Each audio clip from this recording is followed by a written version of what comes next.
Right. Hello. Welcome back to the podcast. It's Chats with me, Adam Roberts, and because this is a very low budget podcast at the moment, we were recording for 45 minutes on the audio, and I went to check the cameras, and we were 4 minutes in, and they went off. And because we want you to see our pretty faces and this lad's face here, we've had to start again. So yeah, Take two.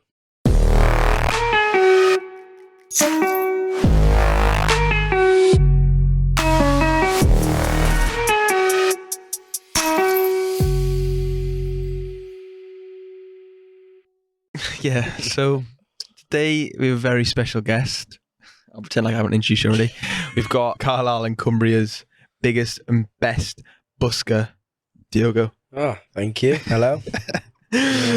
Right. It's just, the thing is, it's not like awkward because you're doing it again. It's just like, you ask the same questions, you say Yeah. the same things. It's I'll like, probably forget what I've said anyways. But that'll be all right. it'll be all right. So, The first one was just like a little trial run, wasn't it? Just to see how it goes. Go on then. just 45-minute warm-up. Yeah.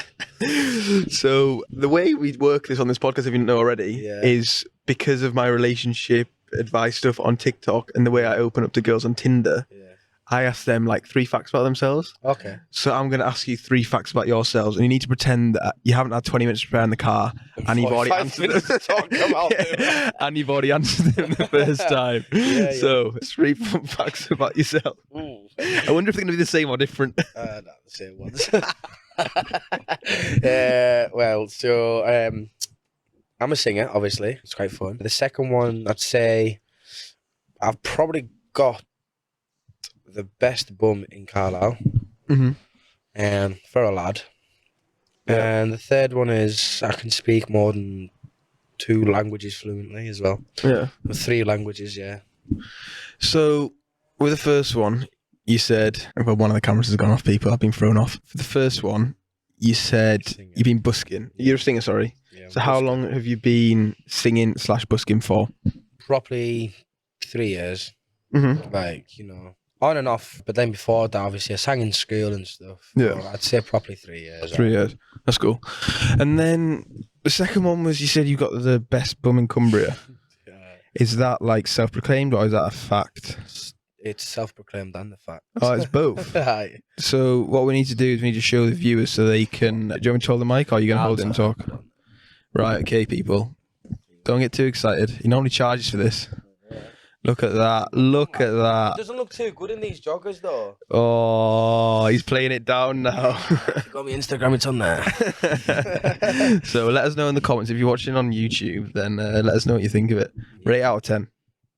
And then 10. the third one was you speak more than 2 languages. So how many languages do you speak and what languages are they?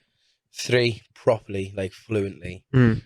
Spanish, English, and Portuguese. Obviously, Portuguese because I was born in Portugal. Spanish, it was just one of those that I wanted to learn. Obviously, I was in school and stuff, and then I'd done Spanish as a GCSE as well, so just maybe even better at that. And English came here when I was 8, so it's just one of those things I had to learn. Yeah. I think that's really cool because for me, when I was at school, I hated languages and I couldn't be asked. Like, you just had to take one, yeah.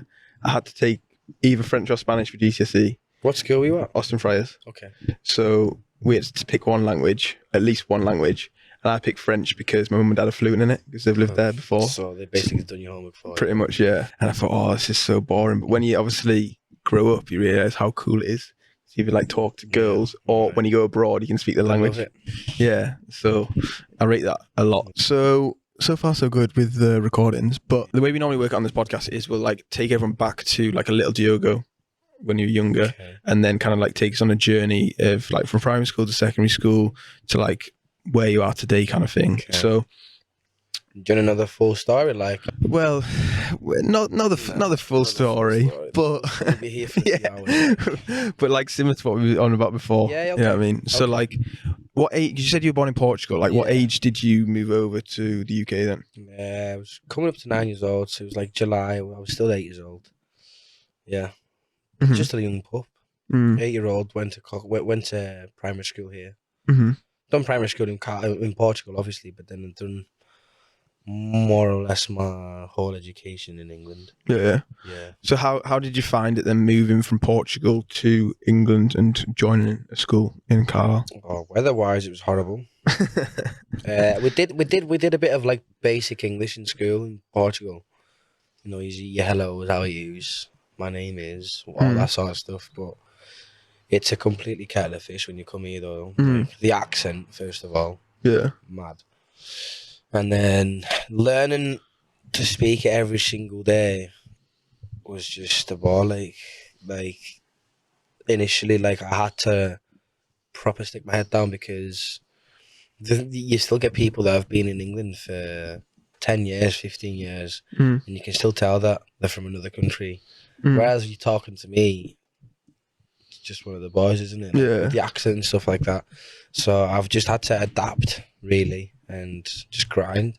Grind. So how did you find primary school then? Did you enjoy it or no? No. Why not? Bullying and racism, it wasn't nice. It was horrible. People just aren't nice. They weren't nice then. And some of them still aren't nice now. Yeah. It's like I can't like relate to that kind of things. Obviously, I was like brought up and mum and dad are like British and stuff. I feel like kids, they've like no filter, do they? They don't even like understand what, even though they're being nasty and stuff, they don't understand what they're saying. Nasty. Yeah. Which should be and they're uneducated. They call you some names, and I'm like, I'm not even from there. Do you know what I mean? Yeah. Like, you're shaming people. Obviously, I wasn't the skinniest of kids at school either. I was quite chubby, and my height didn't give me the advantage either. So I looked like a bowling pin. Yeah.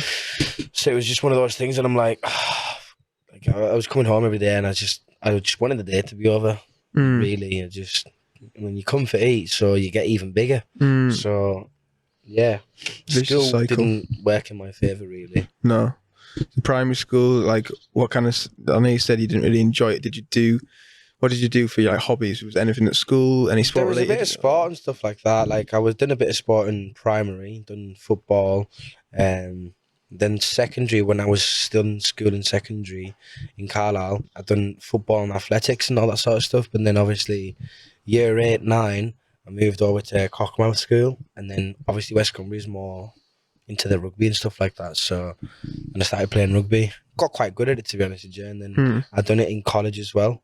So it was decent. And obviously with being over in West Cumbria, I started doing other different sports as well. I was obviously cycling and that, like doing my mountain biking, downhill, BMX, and so yeah, it was quite good. So going from primary to secondary, did you find that easy or did you find it hard, like making new friends and stuff? Or it was a 50-50 sort of thing, because obviously, you know, you want to try and fit in, don't you? You want to fit in with everybody. You don't want to be, as horrible as it sounds, you don't want to be those kids, that group of kids that everybody takes the piss of. Yeah. Do you know what I mean? It's like, it's not like, you know, it's not nice.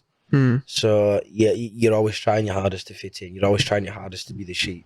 Because if you're a wolf or, you know, you stick out, then that's when you get pointed out. That's when you start getting bullied. Yeah. So you just have to be the one there, like, oh, we'll do these because everybody else is doing it like that. Do you know what I mean? So it's just a funny one, isn't it? Because at school you want to be like everyone else and do the same things as them, but when you get older, it's cooler to like stick out and do your own thing, isn't it? I love it. Like I love being me. Like you don't see many people like this. You don't see many people wearing salmon pink joggers with a lilac t-shirt. You don't see me wearing that. I know, exactly. I'm unique. That's why I'm me. I'm nobody else. I'm me. Yeah. So it's just like it was hard to be like that in school, though. You couldn't express yourself like that in school. A, because there were rules, and B, because if you did do that, then you'd probably get bullied and harassed for it. So it wasn't nice. So your journey through school, then, obviously you said you're a singer. Yeah. Like for me, the big question that I want to ask you is like, when did you know you were able to sing? Or like, who told you? We spoke about it before, and I told you. Pretend we haven't. Okay, no, we done the school. I done the school talent show in year 7. That was quite, you know, a little wake up call for me, sort of thing. But then I didn't really follow it. I didn't really, you know, take the bite from then. Like, you know, I could have, but I was too concentrated on everything else. So I think probably when I found out I started singing, it would have been maybe, like I said, like three years ago, properly. Like, you sing in school, I sing in the shower and whatever else. I'd done a couple of shows, done a few talent shows. I'd won a couple of them. But I never think, like, at that age, you don't think nothing of it, do you? So, Well, I never could sing, so I didn't think anything about it. you could dance, though. Oh, yeah, definitely. So, like, for me, like, obviously you said that nobody told you could sing, but like, in year 7, I would have never entered the school talent show and been like, I'm going to fucking sing. You must have had some kind of idea, even if it's just yourself or nobody. I've done it for shits and gigs. Really? I actually did for, like, honestly, I still had my little Portuguese English speaking accent, so I was like, how are you? No way. Hi. But the only way I wouldn't have the accent was when I was singing. Well, yeah. Mad. So I sang Meek a Lollipop. Yeah. And obviously he goes quite high, but my voice wasn't as low as this when I was in year 7. I think they only got low like last year. No. So I sang that, and you know, it gave us a little buzz because obviously at the end of the talent show after I'd won, people were taking the piss, but like they weren't taking the piss in a way, like, sort of thing. Like, now I'm looking back at it, like, oh yeah, these were asking for my autograph. But like, I'm hoping that they still have got it, because give it a couple of years, you could sell them for thousands. How did it make you feel when they were asking for your autograph? Yeah, it felt quite good. I enjoyed it, yeah. So obviously they asked for your autograph and you felt mint.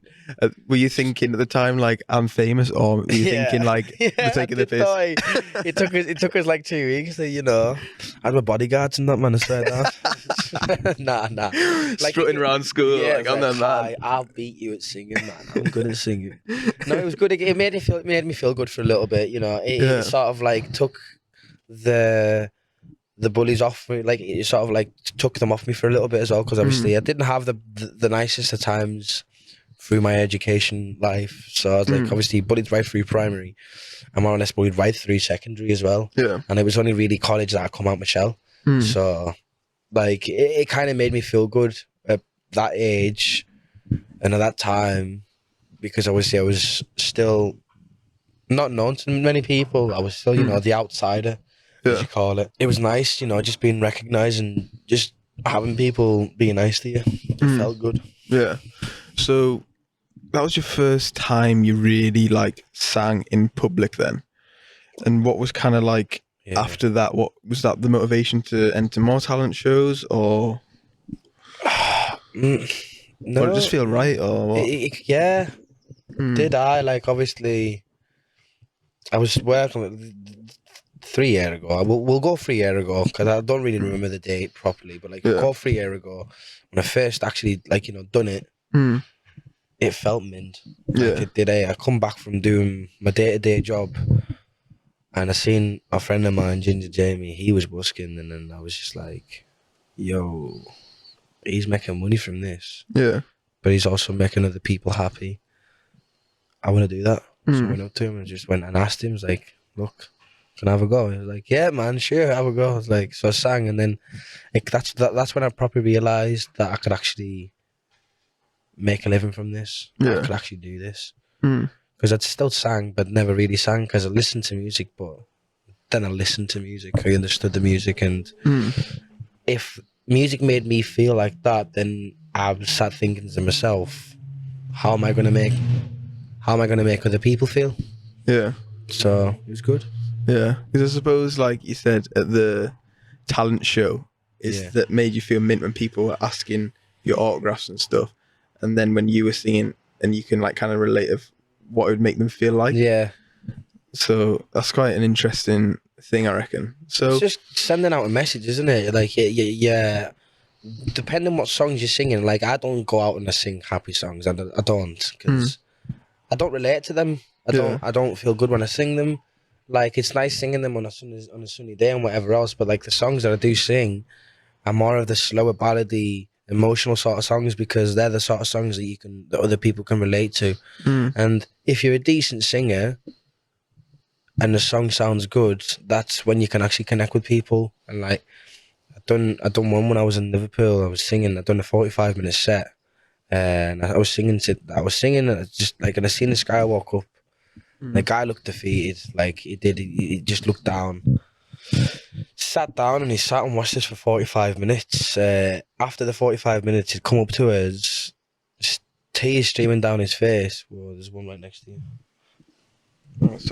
Tears streaming down his face. I was like, "You all right, man?" He's like, "You've saved my life." I was like, "What do you mean?" It's like, listening to you saved my life. And that's the moments I live for now. Yeah. Those little sentimental things, people coming up to you and saying, like, you know, "You've made my day," or "You've saved my life." Like, hearing somebody say that, like, is so nice. Like, Powerful. yeah, it is, because it makes you want to do it more. Like, if I can do that to you, what if and when I get famous, or if and when I get a viral hit? Like, imagine how many people I could help with that. Yeah. So it makes you feel good. How did that make you feel, though, specifically when he said that to you and walked up to you? It made me more hungry. Yeah. It just made me pursue it a bit more, and yeah, like, I've not given up since, to be honest with you. I've just been grinding and grinding and grinding ever since. So yeah, because I think that's a moment. Well, obviously you've mentioned it now, and that's probably a moment you'll remember for like the rest of your life, won't it? Because it's massive that you've literally. Well, it's something that's definitely going to stick. Like, yeah, because nobody would walk up to you and say, "You've saved my life," for a joke off of the crack, would they? And they're literally being serious. Because I clocked him initially when he was singing. I clocked him when he was singing, when I was first singing, and like, he was crying. But then, like, I don't think I've seen somebody else cry like that before. Like, the guy was actually bawling, like, full on waterworks. Like, yeah, he was in pain. You could tell. And just having somebody come up to you and say that just makes you feel good, eh? Like, it's one of those things, like, it's a story that you keep on telling. You'll never forget that. No. So, yeah. That is fucking crazy, to be fair. So, we'll just backtrack slightly, I reckon, because you said you started busking 3 years ago. Yeah. Like, what was, like, what made you start busking and not want to do it, like, throughout school or college or whatever? Because you were obviously really good at talent shows, winning talent shows and stuff, and people was obviously recognising you. Like, why? What was, like, the crack during secondary school and college? Like, what were you doing through that? I've done sport, obviously. I played rugby. I pursued a bit more sports. I was doing a cycling.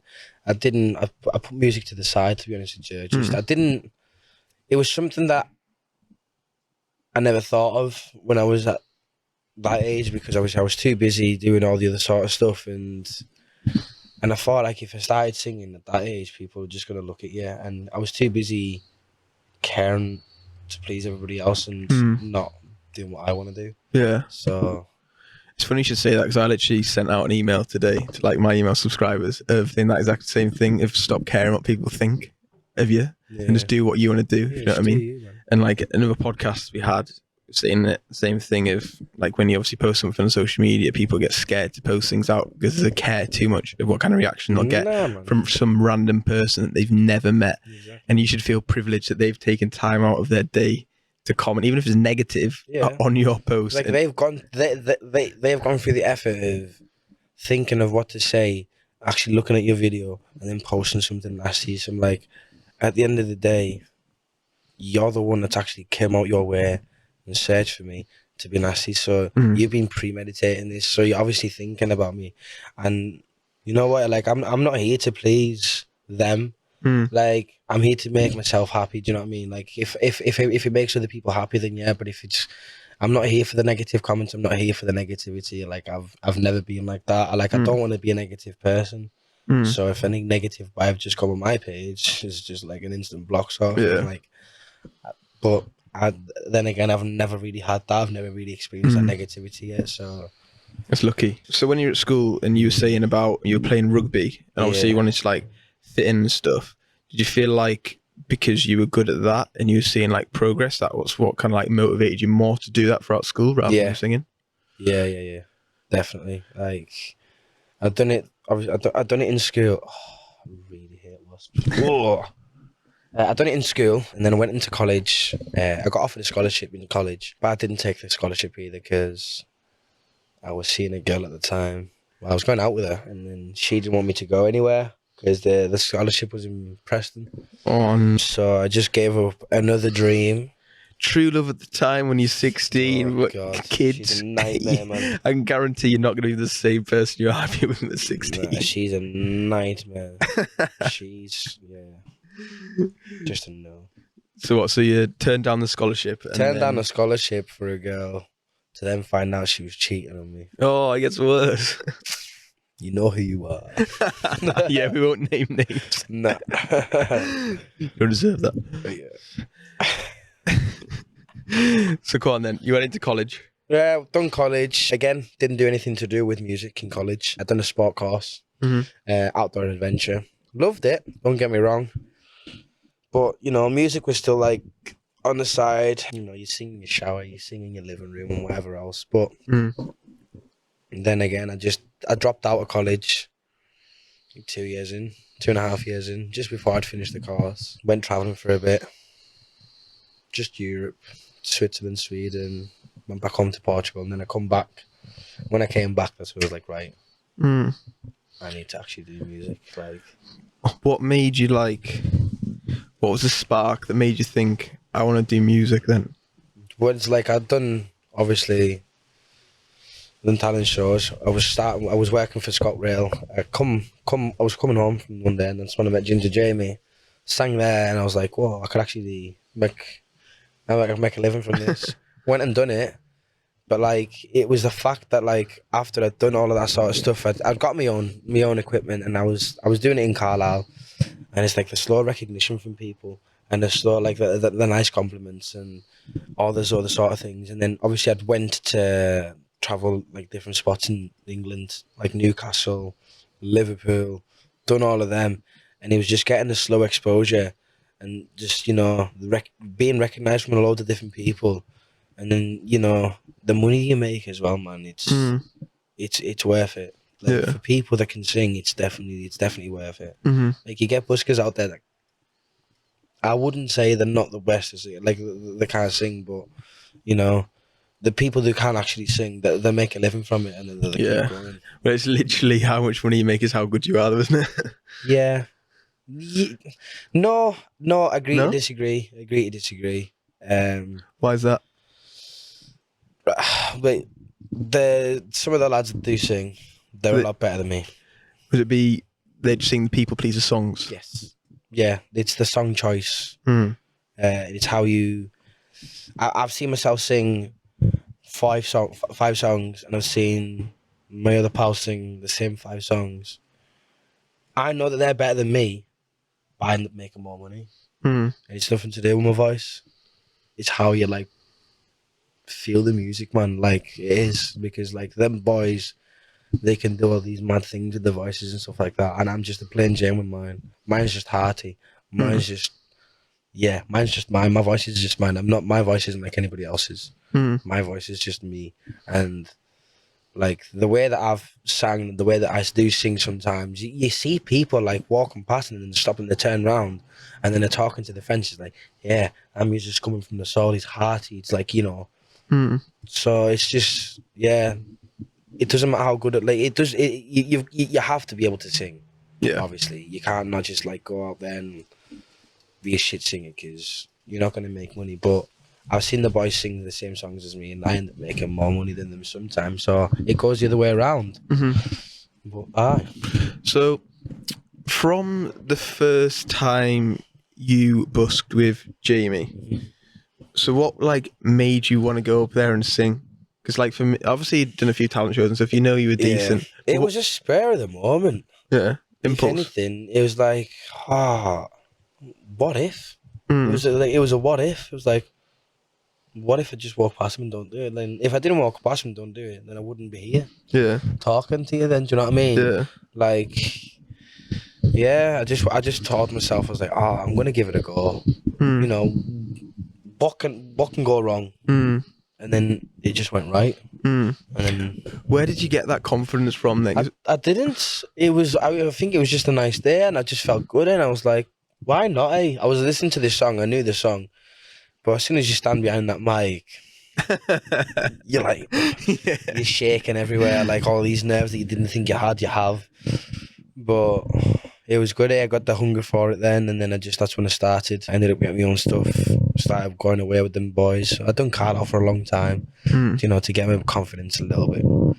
And then I was just like, nah, we're going. We need to do this. I need to chase this dream of mine. And then, because obviously since I was a kid, I wanted to be a singer. Yeah. Like I didn't want to do anything else really. Like I'd done all these side sports and whatever else, but I'm like everybody in school wanted to be that footballer kid, didn't they? Like me, yeah. Yeah.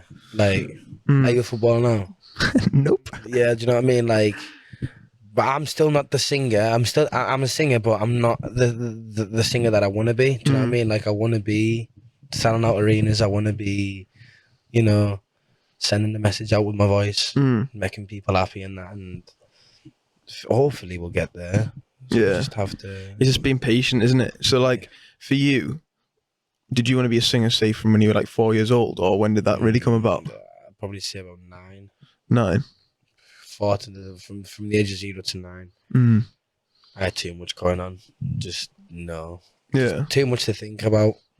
Too much to process at that age. So that was really the first job you wanted to do, just be a singer? Yeah. Nothing else? Yeah.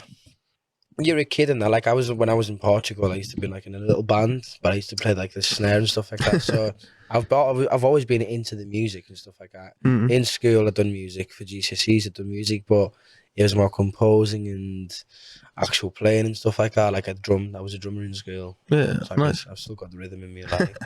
But singing properly came in when I was in year 7, and then like fully came in when I was like 19. Because you said you obviously like dropped out of college and stuff, and then you went into full-time work, and then you randomly started singing with Jamie.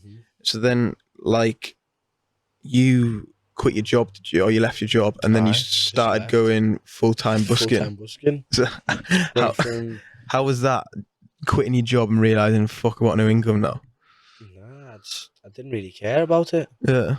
Because that's that I don't think before I do sometimes, and then I think about the consequences afterwards. Which can be a good thing. It sometimes can be, a bad but thing. then Yeah. Like, yeah. I've done that a couple of times, to be fair. Yeah, it's not good. Like sometimes, like obviously, I knew I could sing though. Do you know what I mean? Like from that one time busking, I made a fair bit, and I'm like, right, okay, I can make a living from this, and I'll go out, and I'm making enough to live by, to go for a drink, to to start saving, put money aside. So was it just after that first time then you thought I can do this full time, or had you done it a few more times? I've done it a few more times with them before I bought my own stuff and dedicated myself to busking.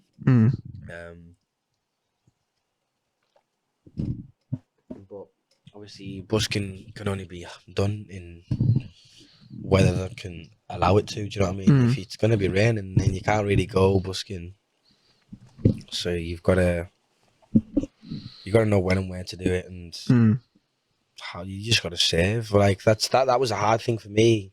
Still is, but I've just decided, you like, the more money you make, the more you want to spend. Do you know what I mean? So I've always thought, now, like, I'm an adult now. I need to think about buying a house and stuff. So I've got to save or get a proper job and just do singing on the side. But I've done a security course and that. So if the singing doesn't work out, I'll be our supervisor somewhere or whatever. So I know you said you started off in Carlisle, then you went travelling around doing busking full time.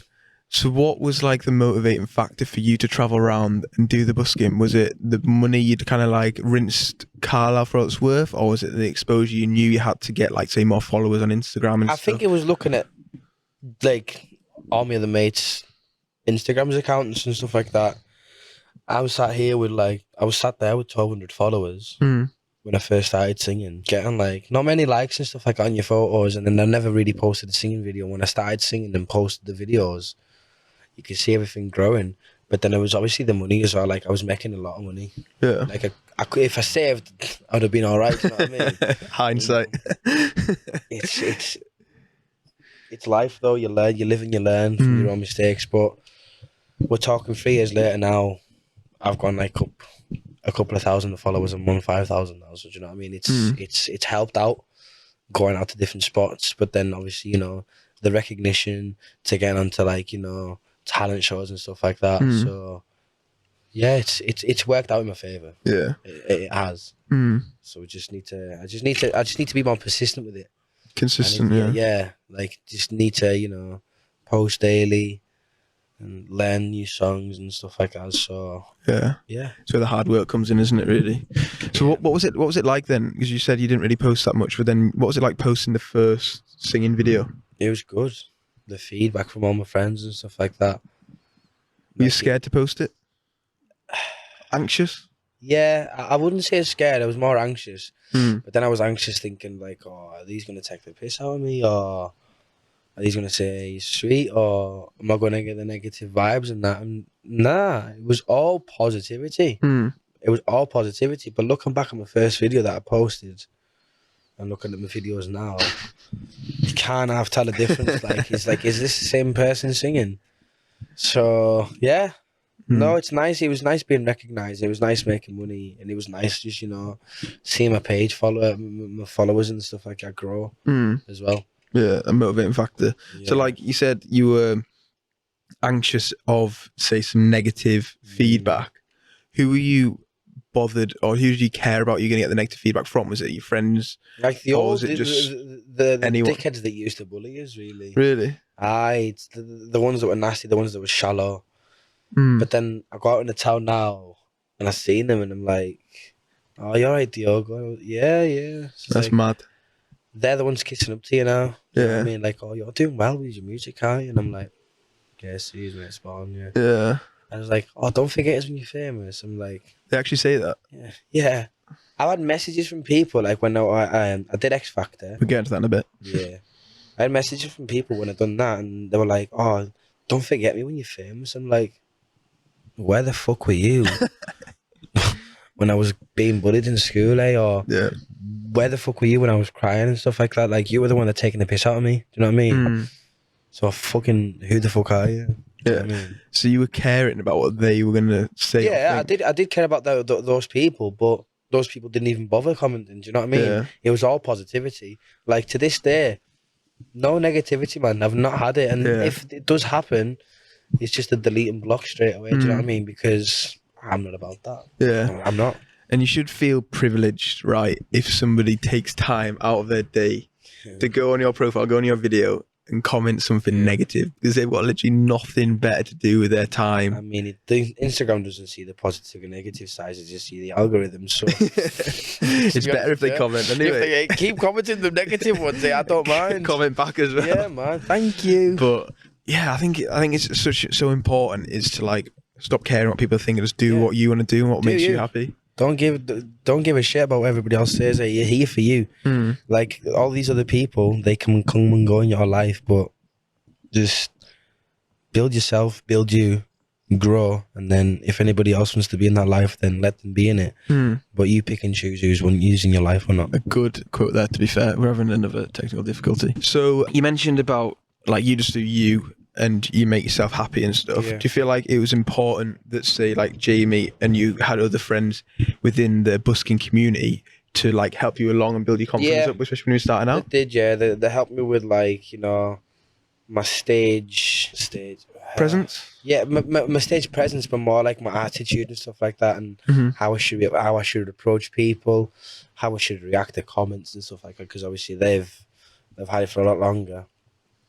But then I've also learned from myself that some of the things they do, you shouldn't do. Yeah. So it's all trial and error, really. It's all trial and error.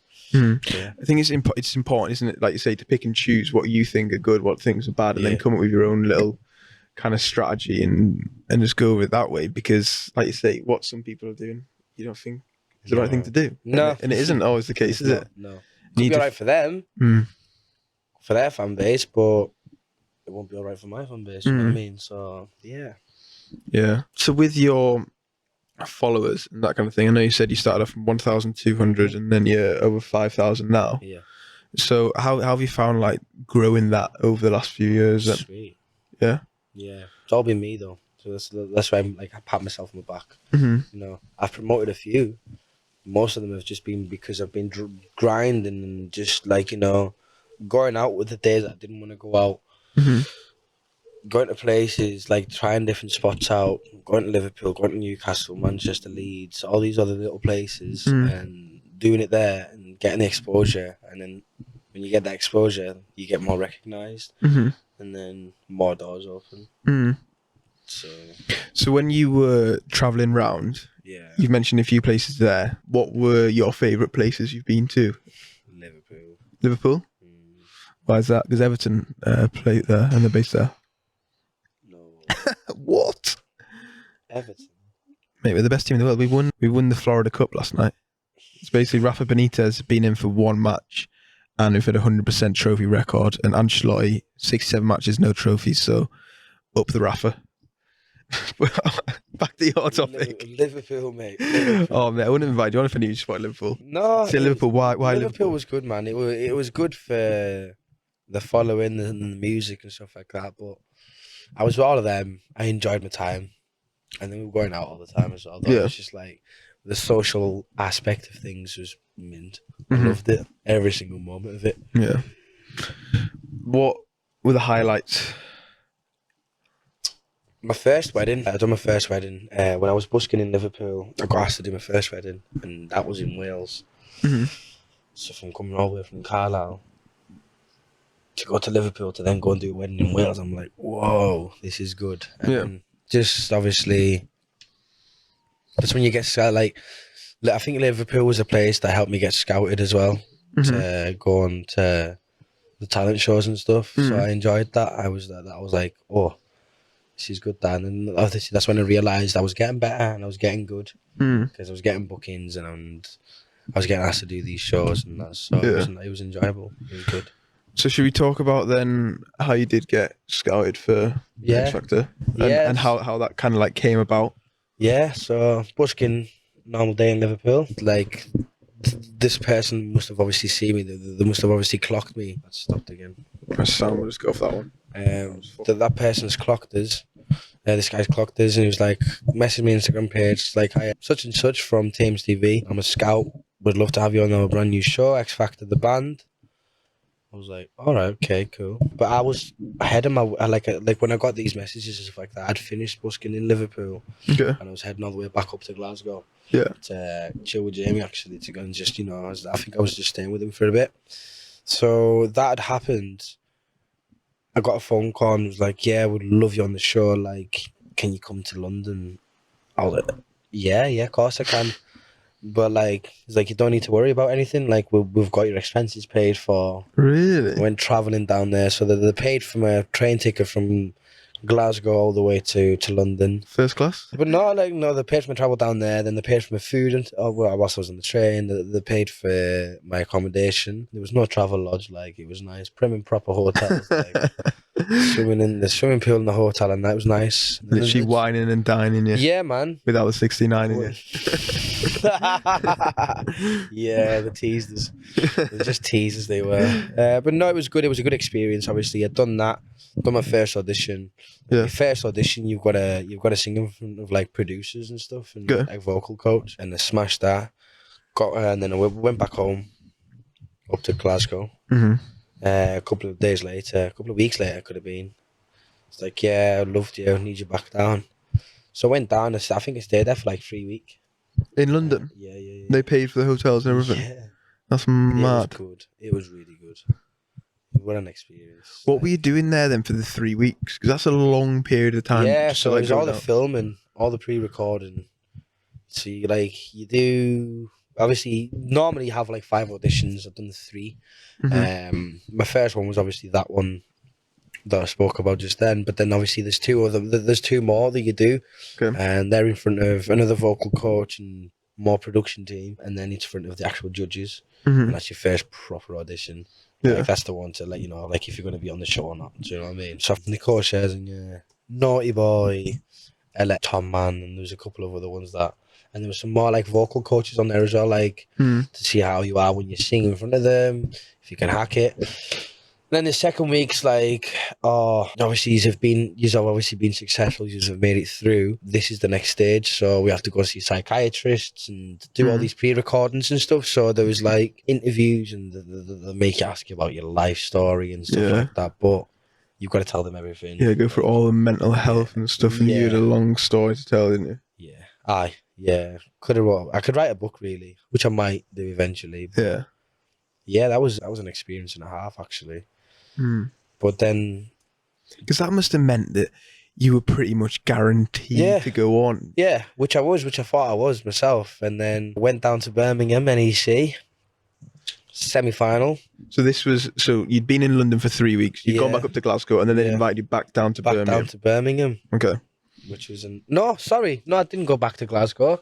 We stayed in London. Went from London to Birmingham. Okay, yeah, straight from there. Yeah, because this is the semi-finals.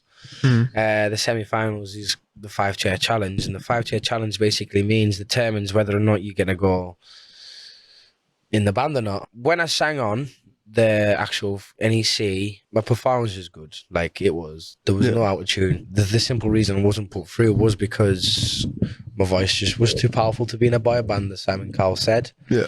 And it was a bit disheartening because Leona Lewis wanted us to go on. She liked me singing. I sang Supermarket Flowers. It was quite a nice heart song, like a heartfelt song. You know, there was a lot of soul and emotion into it.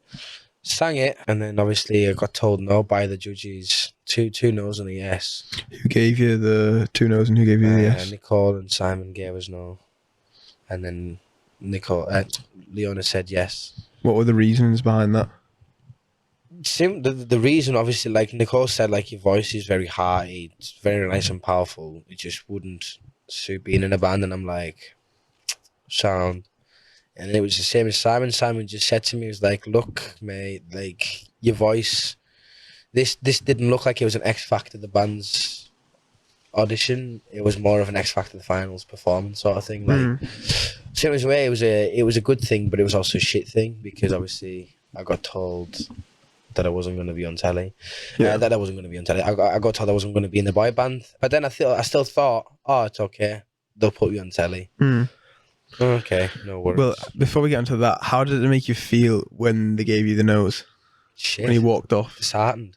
I was raging. Like, I walked off the stage. Dermot O'Leary's there. I was like, oh, how you feeling, mate? Like, there's cameras in front of you and that. I was just like, oh, let's get these fucking mics off me, mate. I was flipping like, you go into like the yes room or the no room. No way. In the back. So you got all the depressed people in one and all the happy people in the other? Yeah. I went into the no room. And like you get a person that like walks around with you and stuff like that, like a guide sort of thing. You get allocated one, and I feel really sorry for the fucking guy, to be honest with you, because he was shitting himself. I flipped, like full on flipped, like, and he went on the radio. He's like, can somebody come and help me, please? Diogo's flipping. I was like, I need a fucking fag. I need a fag. I just need a ciggy, man. Just get me a cigarette now. Like, I was like raging. They come out with 3 fags and just lit all 3 fags. I was like, like I've not smoked for 4 fucking weeks because of this fucking show. Yeah. Give me a fag now. So yeah, I wasn't very happy, like, but you know, it kind of put me off the music scene for a bit. I stopped singing for like 6 months. Yeah. After that, that's mental, isn't it? Yeah, but then you know. I was still thinking, like, oh, they'll still show me because I wasn't a shit singer. Yeah. And they put me on their page, on the previews and that. They're like, I'm going to be on. Yeah. So I'm telling people, like, oh, you know what? I'm going on telly. Put it on my Instagram page. I put it on my Facebook. I put it on my Snapchat and stuff like that. Put it on my music page on Facebook and everything. And I'm getting people saying good luck, stuff like that. And then when it comes to the day that they're actually showing the show, I posted a photo saying, tonight on ITV, 8:30. Got a couple of likes, like, and I was buzzing with it. Most like photo I've got on my Instagram, so I'm still enjoying that. But I wasn't fucking shown. And I'm getting messages left, right and centre. My phone was like near enough freezing. And I'm like, why are you not on? Where you at? I thought you said you were on, this and the other. And I wasn't going to reply to 600 messages. So I just put up my story. Look, hey, there's obviously been a mistake. Something's happened. So I wasn't sure, and I was a bit disheartened by it all. But did you get any answers from the producers why you weren't shown? no, I rang them, and it's just no. It's still to this day fucking mystery. But I think it's because I probably flipped. But Yeah, but it's just weird, isn't it? How that they put you on the previews and then not show you on I the. know. That's Like just, if you go on their X Factor page and you go down, you'll see my pretty face there with a pink Adidas top, long curly hair, and I was like, "Yeah, these are your contestants for the tonight." And I'm like, "You didn't even fucking show me, mate. Take me off your page." yeah, it's just crazy how much they can manufacture TV. Oh my god, I know. And it's not the only one. Obviously, I've done a few others, but I'm currently doing a new one. Yeah. But what's like your overall feeling then? Do you reckon from the X Factor? Do you feel like looking at the other boys who are in the band now, you feel like it was a lucky escape, or Hi. reflecting now, do you think it's a blessing in disguise? Yeah, it was, because I love his boys to bits. If you do ever watch this, but They'll be watching, of course. yous weren't very good in a band. Like, yous are all better solo artists, and some of yous I don't like, but I won't mention your name. But you didn't gel. They didn't gel as a band. Yeah. You look at the girl band; they were all harmonising and stuff like that, and they're still together to this day. The boy band, where you at? Where are you? Like, there's nothing be released by yous at all. Like, you're literally there for the show, and there's nothing there now. So, like, they didn't chase it. Do you think, like, reflecting, even though you were good at the time, do you think reflecting now, you think, to be fair, it's actually better for me to just grow it organically and sustainably rather than being shot to the top? And you said they didn't even release anything, shot to the top, and then it's going to fall down. Yeah, because, like, when they first done the X Factor and stuff like that, some of them only had, like, 5,000 followers and shit like that, and then they've ended up with, like, 45 to 50,000. And I go and check the profiles once in a while, and they're just dropping and dropping and dropping. Like, one of them is on, like, 17k followers now. And I'm like, you had 35,000 followers less than a year ago. What have you been doing? Yeah. Do you know what I mean? It is crazy the way social media can just literally make a start. It's like Love Island literally overnight, and then in a year's time, nobody gives a fuck who they are. Should we talk about The Voice? Again, it was the last voice audition that I've done was me being scouted for it. Again, you tried a few times before. Did you I think I've done it maybe 3 times before. Yeah, this is the furthest one I've been to. But like the first time I'd done it, they just had an open mic night sort of thing, open mind in Carlisle, and I've done that the second time round as well. But then the last one I've done was through Zoom, so they make you sing songs, whatever else, different songs, slower, faster, higher pitched ones and stuff like that. I'd done the shows, I got asked to go, and then they rang me and they says like, oh yeah, like we've loved you, we're gonna get back in touch with you within the next 6 weeks. It's been 12, so but it's fine. Again, I'm not really that bothered. No news can be good news though. I don't know. It's been 12 weeks. Like, stay positive.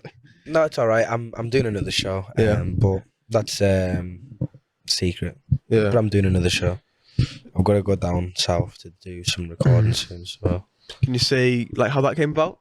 Even if you can't. I got scouted again. Yeah. So you must be doing something right then if you're getting scouted. Yeah, this is what I mean. Like, I got scouted for this show. And then I've obviously spoke to the casting team and stuff like that, and the producers.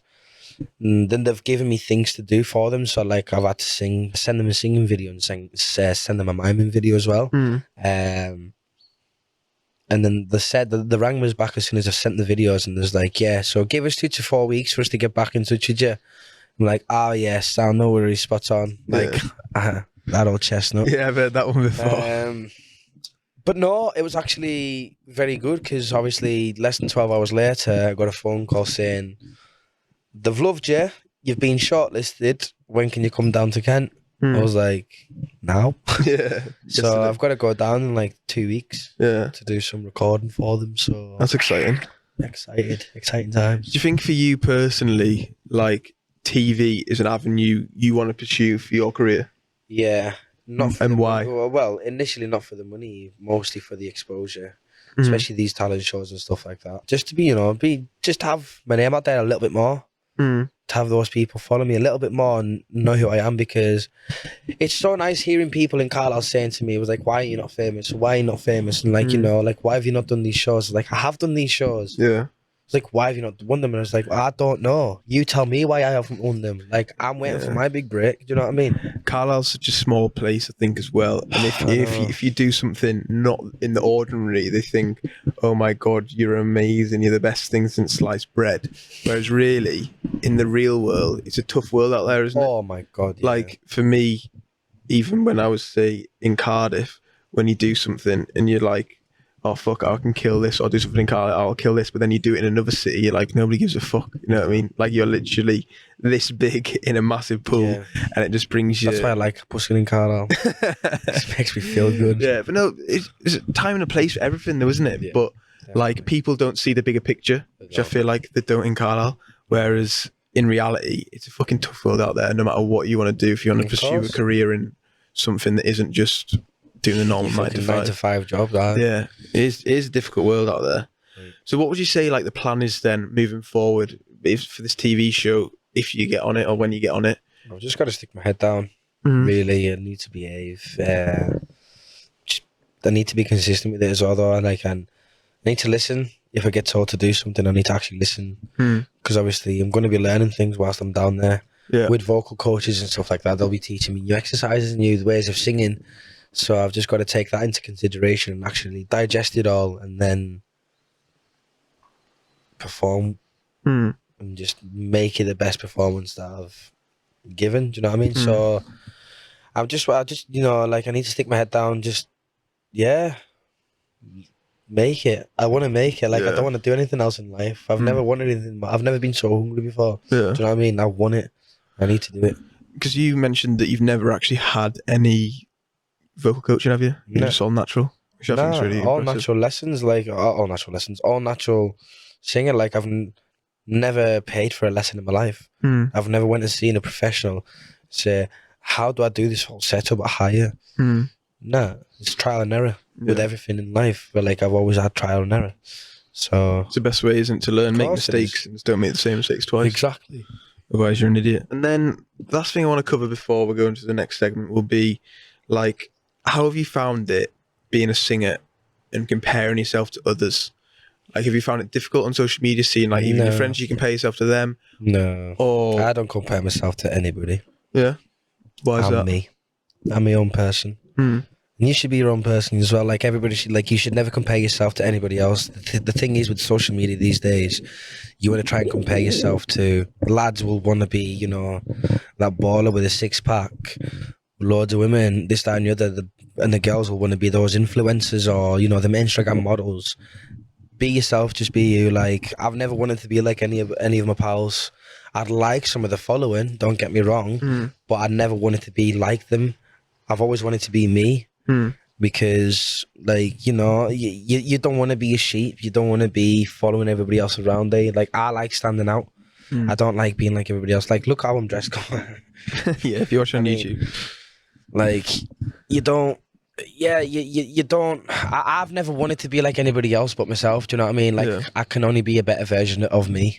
And the only person that can change that is myself. So if I don't do it, then nobody else can. Do you know what I mean? I think that's such a valid point, isn't it? Just compare yourself to yourself and be a better version of yourself each and every day. Because when you were, say, trying to fit in at school, you were miserable, weren't you? Yeah, you were, because you're trying to fit in and you're not being happy because you're not happy with yourself. You're not loving yourself. You're wanting to do this like everybody else is doing. You want to fit in.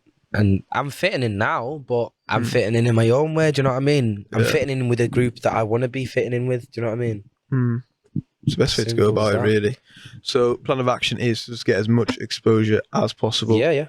Just live life, man. Just experience life and then just make it. Don't want anything else in life. Start posting them on TikTok as well. I will.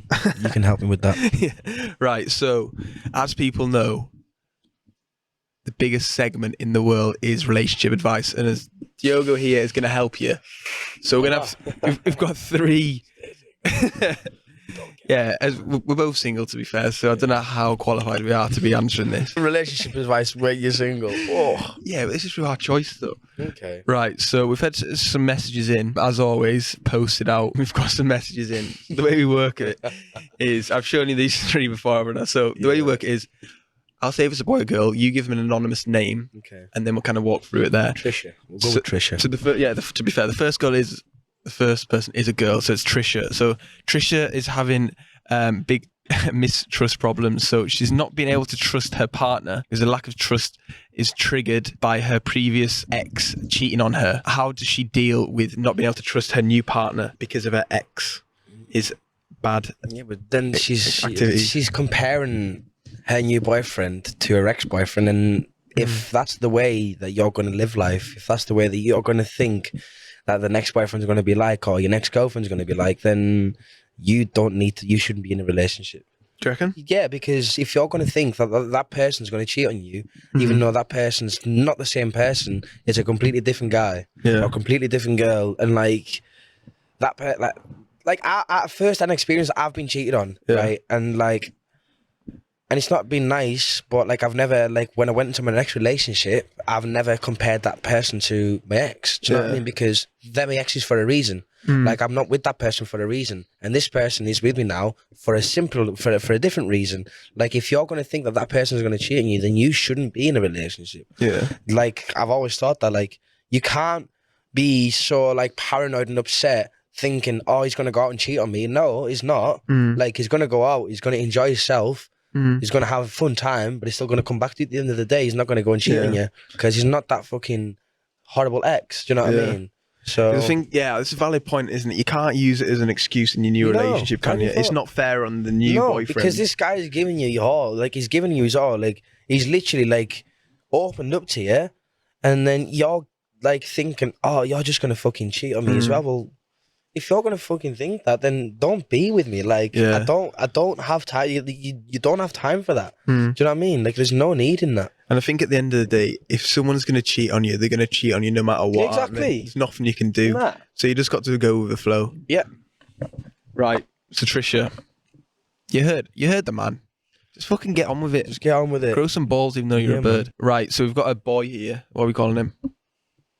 Pete. It's a big Pete. Don't know why you're messaging asking us for relationship advice, but Pete, here we are. So Pete says he's having a shift in his life goals. Well, it feels like his and his girlfriend's life goals are shifting. So this is a difficult one, maybe growing apart potentially. Okay. So as when they were a bit younger, they were both really, really ambitious as a young couple. And then a difficult pregnancy once caused his partner to prioritize the baby over him. Yeah. So basically, this has transformed their life. So it feels like he wants to be more ambitious now, whereas she just wants to basically be a stay-at-home mum. This is a difficult one. I don't feel like I'm qualified for this one. I'm just everywhere. Ask for the news, not the weatherman. You just spoke it everywhere. I know. We're having a shambles here if you're watching on YouTube. I know. Right, so basically, Pete has said he's still ambitious and driven, and he feels like his bird/wife, I don't know if it's bird or wife, is just basically wants to be a stay-at-home mum, isn't even asked about a career at all. Then basically, Pete, what you need to do is you need to find a medium. So what you need to do is like, you can go out and enjoy and do your ambitious things, but then you also need to be that stay-at-home dad, like that wants to be with your wife or your bird. You know what I mean? Like, and have your kid there because you got a kid now, mate. Yeah. You can't be going skydiving every single day because you're going to be in a wheelchair. You got responsibilities. You got responsibilities, man. So you just, you've just got to balance. You've got to find that balance. Do you know what I mean? Like you can go out and party, you can go out and do what you want to do, but then you've got to come back to that, that stable home because she'll end up leaving you. Yeah, because I feel like you can be selfish, can't you? When you're single, well, even in a relationship, you can make decisions for yourself. When you've got a kid there, I'd imagine. You can't be. You can't. You've got to prioritize the kid, man. Like there's, you can take your kid, you can leave your kids at your grandparents or whatever, your parents' house for the weekend and whatever else. But like again, balance, man. You've just got to find a balance in life. So we're saying, Pete, rein it in. Yeah, just rein it in a little bit. Just Pete, go out once a week. Down, just Just Once a find week, you're saying? Yeah, I go out 5 times a week. Yeah, if you have a kid. Well, I don't think I do. Right. So, What's the last one? how we ended on Pete then? Just basically. Yeah, just literally Find a just balance, find a communication, balance in the Okay. Right. So, last one is a woman or a girl. What are we calling her? You can come up with the name for this. Fucking hell, I'm not. What about Pam. So Pam is saying she can't remember the last time her partner complimented her or thanked her for anything. She just feels really underappreciated. How does she go about this? It's dependent on the appreciation or whatever that is he not complimenting you every single day, or has he not bought you flowers, or do you know what I mean? Is it something that you're doing wrong? Have you thought about that? Do you know what I mean? Like, oh, so you reckon she should reflect on herself first? Yeah, exactly. Like the thing is, with the 21st century, Pam could be on Instagram looking at Cristiano Ronaldo's wife, thinking, "Fuck, he's just bought her a bloody Bugatti Veyron, but I've still got my Fiat 500." But are you thinking to yourself, like, what could you be doing? Do you know what I mean? Like, you're saying that you're not being appreciated and you've not been thanked for, or whatever else, or you've not been complimented, but why do you feel like you have to be complimented all the time? Do you know what I mean? Like, if you're with that person, then you should be with that person anyways. Do you know what I mean? Like, you shouldn't be fishing for those compliments, or you shouldn't be thanked for everything. Like, you know, day-to-day life, you shouldn't be thanked for doing everything, but have you thought about the things that you haven't done? Do you know what I mean? Like, is there something that you haven't done for him to compliment you? Do you know what I mean? But what if it's just like saying thank you for making the tea? Well, then He should be doing that, should he? The guy's a dick then, isn't it? So it's all relative, basically. Yeah. Yeah, it's just like... What if it's like he's not even saying, "Oh, you look nice today"? Then is she looking nice? Are you looking nice, Pam? Are you looking saucy or not? So Pam, you need to look in the mirror a bit more in the morning. Yeah, brush your teeth. I don't know. This is a hard one, actually. I reckon it's just little things. I reckon it's not she doesn't want a Bugatti Veyron. No, so I don't know. With Pam, it's a hard one, that. I don't know how it's... I don't know. So I reckon if she's been underappreciated for like not making the team, then she needs to speak, communicate with him, sit him down and say, "Look, right, I've not really been enjoying this past couple of weeks with you, Joey." That's your new name. It's called Joey, is it? Yeah, I just came up with your name. Right, so like you know, everything with all of these C's that I've said about as well, that we've been speaking about, communication is key with every single one of those as well. So if you don't communicate with your partner, then how are you going to know what to build and what to reflect on, and what you can do or what you need to stop doing? So if you communicate with your partner, then communication is key, really, isn't it? Like, it's with everything. Like, if you don't tell them how you're feeling, then you're never going to make it better. Progress, yeah. I think, like you say, just say how you feel, isn't it? And be honest, open and honest. Communication, people. Right, so that is all of the relationship advice for today. I think you've given some valid advice there, to be fair. Yeah. Hopefully people enjoy that. We'll have to do some follow-ups to see how people get on. Definitely. To feel like Pete may end up finishing his bird and leaving the kid. Pal. Pete likes the lifestyle too much. Everyone, this has been the second time of recording this. It seems to have recorded, so it's all good. Diogo, thank you very much for coming on. Do you want to plug your socials and shit? Yeah, so my Instagram will be official Diogo. I'm sure you'll be able to spell that, won't you? Yeah. My Tinder, you'll be able to swipe right on that. If you're in Carlisle. But my socials are more or less on all my Instagram. And I've got a music page as well, which is Diogo Ferreira Music. So yeah, I'll link it or put it in the video. On the video. If my editing's decent, But yeah, Diogo, thanks very much for coming on. No worries, mate. Thank you. Everyone, thanks for tuning in. We'll see you next time. Bye.